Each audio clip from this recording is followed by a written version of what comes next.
Today on the Perception in Action podcast, the second part in my series on revisiting theories of choking under pressure. Can the turning inwards and turning outwards theories be integrated? How can we get a more complete story of performance failure under pressure?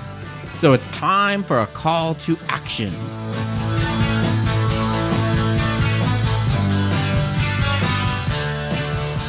Hi everyone, this is Rob Gray from Arizona State University and PerceptionAction.com.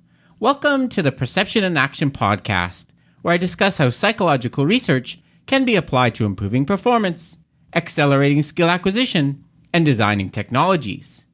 In my first episode in this series on choking under pressure, I discussed the two main theoretical camps with regards to the role of attention in choking, the turning inwards camp and the turning outwards camp. I also discussed the tension in the literature between quantitative laboratory research like my own, which has provided pretty consistent evidence in support of the turning in theories, versus the qualitative research which has shown that athletes believe that turning outwards is the real culprit. In today's episode, I want to consider some recent theories on choking that have tried to provide an explanation for these conflicting results and give a more complete account of choking under pressure. The first attempt to resolve the turning inwards versus turning outwards conflict was put forth by Marcy DeCaro, Sian Bylock, and colleagues in 2011. They proposed that both turning out and turning in are correct, but which particular one happens depends on the nature of the task being performed and the makeup of the pressure situation itself. Specifically, in terms of the task, they argue that how pressure affects performance will depend on the working memory demands of the task.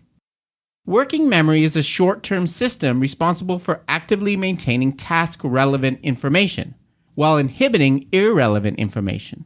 So, for example, when solving a complex math problem, working memory demands are high because the relevant variables need to be temporarily stored in our memory. In terms of sports skills, on the other hand, classic models of skill acquisition argue that expert performance involves very low working memory demands, because the skill is proceduralized and automated. So, one possibility is that pressure co-opts working memory, in other words, turns attention outwards when individuals are performing demanding cognitive tasks, where it induces attention to skill processes, that is, turning attention inwards, during proceduralized motor skill execution. Or, as DeCaro and colleagues colorfully put it, how one responds to pressure depends on whether you're holding a pencil or a baseball bat. In terms of the makeup of the pressure situation, DeCaro and colleagues distinguish between two types of pressure that I often combine in my research: outcome pressure and monitoring pressure. Outcome pressure occurs when a performer is offered an incentive for achieving some level of performance, for example, finishing first in a golf tournament. Such pressure, it is proposed, is likely to turn attention away from skill execution because the performer will start mentally evaluating the different outcome possibilities and where they stand relative to the other competitors. Monitoring pressure occurs when a performer is being watched or evaluated in some manner. It is argued that this type of pressure is much more likely to induce a turning inwards of attention towards skill execution in an effort to make sure things are being done correctly. Combining these different classifications, DeCaro and colleagues proposed that outcome pressure should harm performance in tasks with high working memory demands, while monitoring pressure should harm tasks with low working memory demands. In their paper, they then present data from a series of experiments using categorization tasks that seem to provide good support for this. So here are a few of my thoughts on this. On the one hand, I agree with a lot of it. For example, as I said in my last episode, I agree we should be distinguishing tasks which have a complex movement component, like in most sports, from more quote-unquote cognitive tasks, so baseball bats versus pencils. I agree these are likely going to involve different pressure mechanisms. I also agree with the idea that it is monitoring pressure that is most likely to lead to self-focus and a turning inwards of attention. Although, as I have said, I like to use the kitchen sink approach in my studies, I really believe it is the monitoring manipulations we used which have the greatest effect, such as filming people with video camera, telling them they are going to be evaluated by an expert, saying we are going to use them as an example in a presentation, or bringing a crowd into the lab. These are the things that really get them wound up and are most likely to make them crack under pressure in my experience, not the prizes we offer. However, despite these positives of the paper, I don't see the DeCaro proposal really advancing the theory and resolving the conflicts in this area very much. For example, in most real-life examples of choking in sports, there are both outcome and monitoring pressures. According to DeCaro, choking in these situations should always be due to attention turning inwards, due to the monitoring pressure, because the sports skills are highly automated. So, this still doesn't explain why athletes believe distraction is the problem under pressure. A second issue is that there does seem to be some evidence that financial rewards, that is outcome pressure, can influence sports skills. For example, way back in episode 5A, I talked about a study by Hickman and Metz, which showed that in golf, there's a strong relationship between the value of a putt, that is how much the golfer stands to win or lose, and the likelihood it was sunk. Yep. The pressure is on him. He has to make it.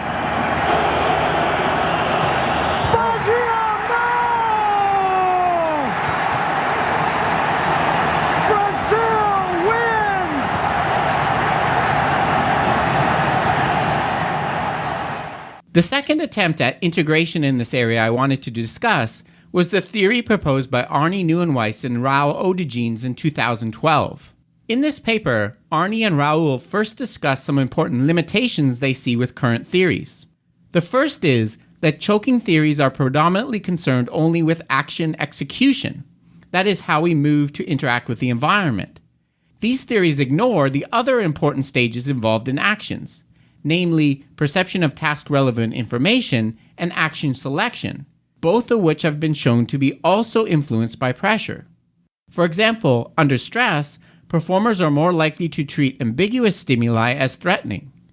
In terms of action selection, there is evidence that performers fail to notice all alternatives when under pressure and instead are biased towards the threat-related ones.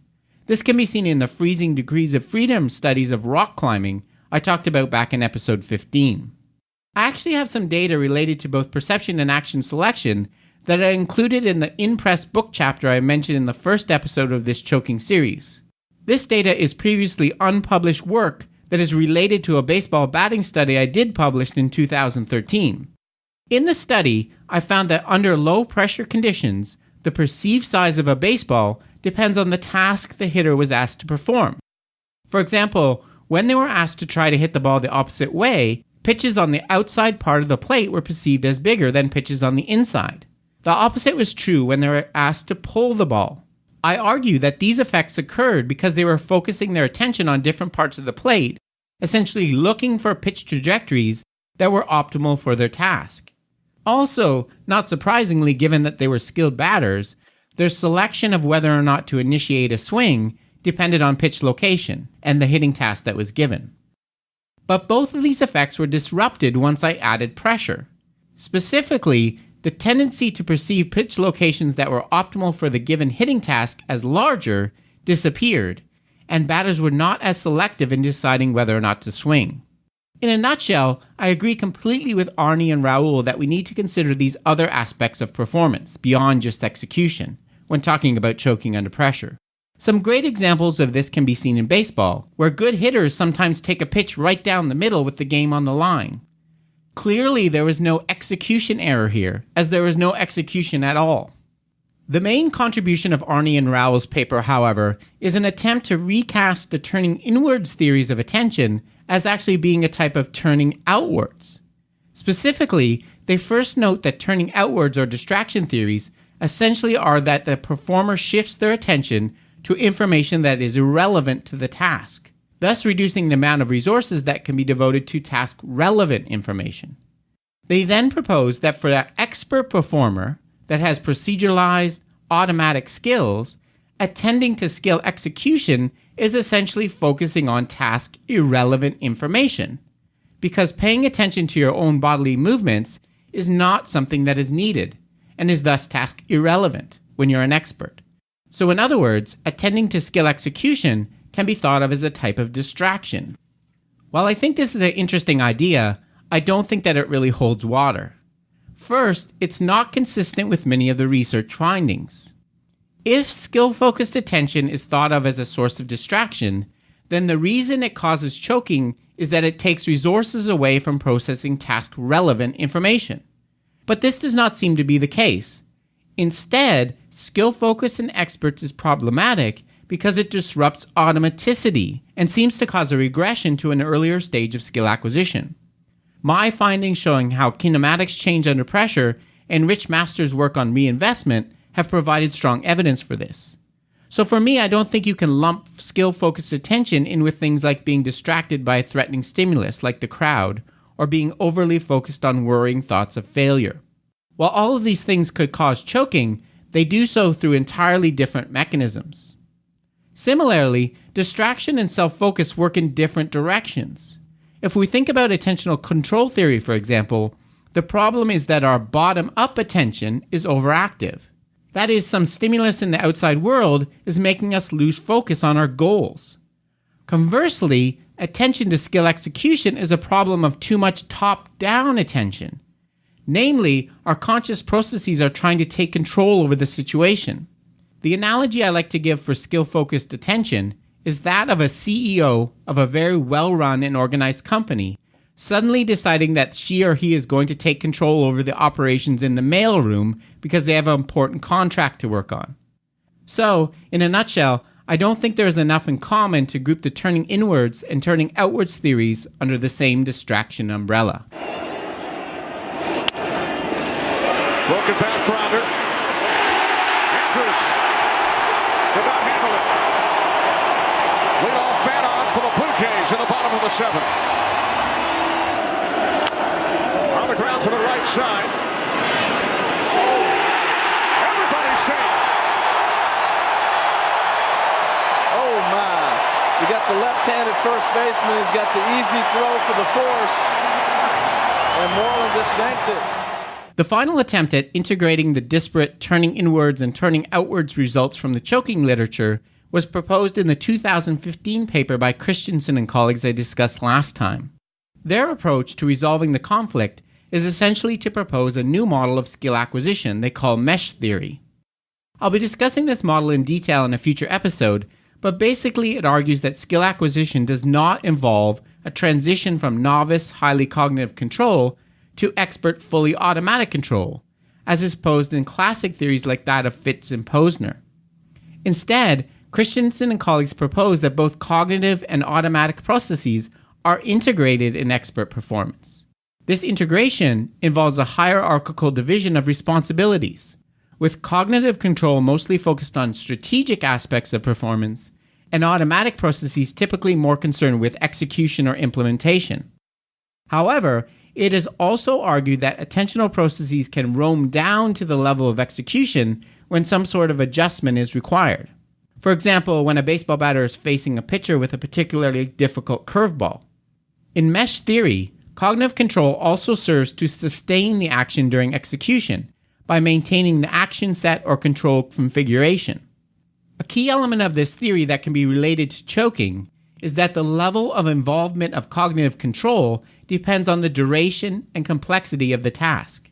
For a relatively simple and fast action like a short golf putt, there are no real adjustments that are required, and the initial parameters set for the action, like the force and direction of club movement, are easy to maintain because the duration of the action is so short.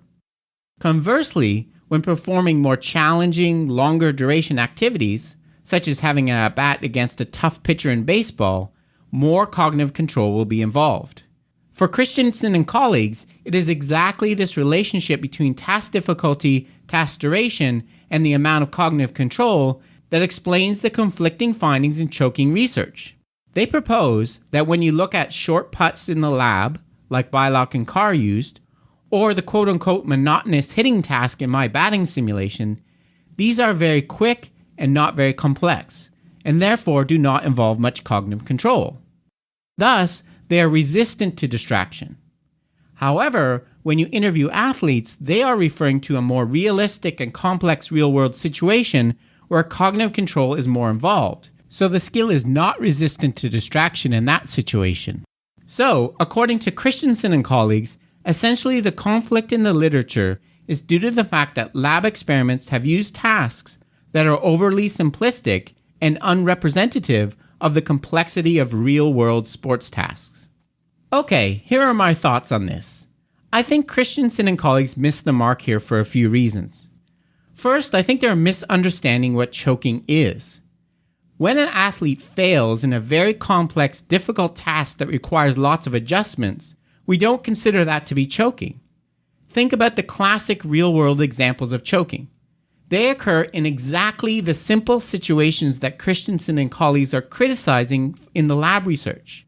There are no adjustments or action set maintenance required to make a 3-foot putt, make a free throw, hit a 20-yard field goal, or swing at a fastball right down the middle. Choking occurs when an athlete fails to execute relatively simple tasks in which we expect them to succeed, which according to mesh theory involve little cognitive control, not highly complex tasks. The second issue I have with their explanation is when skill-focused attention occurs. As I tried to emphasize last time, in the context of choking, I'm talking about attention only during skill execution, not at any other time. Christensen and colleagues argue that cognition and attention is important for experts to make adjustments, for example in response to a really difficult pitcher. I agree completely with this, but these adjustments are made between movements, not during movements in most cases. I actually have some data to back this up. In a conference paper I published back in 2006, I examined the effect of my extraneous dual task, that is judging whether or not a tone is high or low, on expert batters. But instead of presenting the tone during the swing, which my previous work showed had no effect on their batting performance, I presented it between swings, when the batter was waiting for the next pitch. This did result in a significant decline in batting performance. I argued that this occurred because it interfered with batters' ability to process the outcome of their last swing and make adjustments. Finally, I want to re-emphasize what I said in my previous episode. I do not think that the tasks we used are overly simplified and lack the complexity of real-world choking situations. While we obviously cannot recreate the pressure of winning a championship, I would argue that a lot of the same elements are present. And if they're not, I would encourage future papers to identify exactly what things are missing, instead of just broadly questioning the quote-unquote ecological validity of these studies.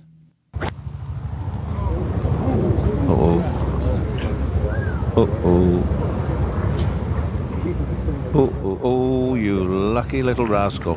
And that bounced and seemed to go way to the right. Before signing off today, I wanted to mention a couple other choking theories that have done some integration. I didn't include them in my main review because their goal was not really to resolve the turning inwards versus turning outwards debate. Rather, their goal was to help explain why some individuals choke and others don't. The first is by Mesigno and colleagues from 2011, which uses self-presentation as a mechanism to explain why some athletes experience increased state anxiety in high-pressure situations and others don't. The second is by Vine and colleagues from 2016, which attempts to combine the biopsychosocial model of stress with attentional control theory. So essentially, they explain individual differences in handling pressure in terms of appraisal of stress as threatening or challenging. I think these are both good ideas. If you want more information, please see the links in the show notes. So to sum up, I think there's still a lot of work to be done to understand choking under pressure. While these integration theories are noble attempts, I think they all fall short to some degree.